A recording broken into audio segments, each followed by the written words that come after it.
La deuxième journée de la poule F de la Coupe d'Afrique des Nations Côte d'Ivoire 2023 a livré son verdict cet après-midi ici au stade Laurent Pokou de San Pedro. Le Maroc a fait jeu égal un but partout avec la RDC.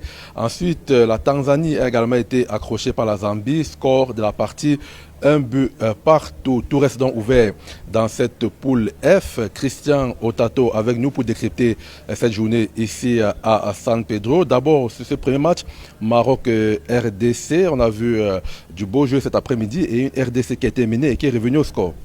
Bien sûr, on a vu une équipe de RDC qui, bien qu'elle jouait contre la première nation africaine au classement FIFA, qui avait les possibilités de l'emporter parce qu'il faut le notifier, Cédric Bakambu a vu son penalty être repoussé par le poteau du gardien marocain. Ce but aurait été marqué après avoir concédé l'ouverture du score. Ça devrait prendre une autre physionomie, une autre tournure cette rencontre. Malheureusement, la chance n'a pas été du côté de Cédric Bakambu, mais les remplaçants sont venus apporter une touche positive aux léopards de la RDC qui, à défaut de remporter la victoire, se sont contentés du point du match nul. On a donc vu la touche de Sébastien Dessab qui a opéré des choix qui sont avérés payants parce que la RDC est revenue au score. Un petit mot sur la performance du Maroc. On n'était pas attendu quand même à ce niveau après avoir déroulé face à la Tanzanie en ouverture.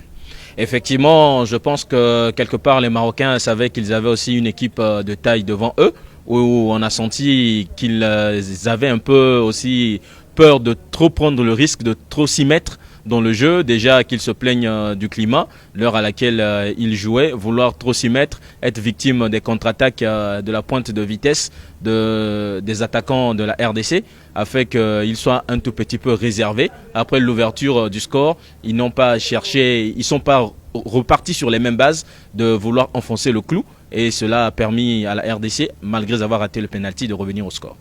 Un but partout donc entre le Maroc et la RDC, c'est enlevé de rideau. Et le plat de résistance à 17h, donc c'est le match qui a opposé la Zambie à la Tanzanie. Une équipe de Tanzanie qui a mené et qui était en supériorité numérique, mais finalement qui s'est fait rattraper au score par la Zambie. Une petite déception quand même pour cette équipe tanzanienne. Effectivement, une petite déception puisque jusque-là, après 8 matchs joués, cette formation de la Tanzanie n'a pas encore gagné le moindre match en Coupe d'Afrique des Nations. L'égoïsme des attaquants tanzaniens a aussi coûté à cette équipe parce qu'ils ont eu pas mal d'opportunités. Ils ont privilégié au fait le jeu individuel au lieu du jeu collectif et ça a coûté ce résultat de match nul, 2 points de perdu pour cette formation tanzanienne qui aurait pu prendre une bonne position pour la qualification en 8e de finale avant déjà la 3e journée. Rien n'est donc perdu dans ce groupe pour les 4 équipes. On rappelle le score Maroc 1, RDC 1, Zambie 1, Tanzanie 1. Les prochains rendez-vous, Maroc, Zambie et Tanzanie, RDC délocalisé du côté de Korogo. En direct de la salle de conférence du stade Laurent Pokou de San Pedro, Carlos Minoué, Achille Kamga, envoyés spéciaux Equinox Télévision.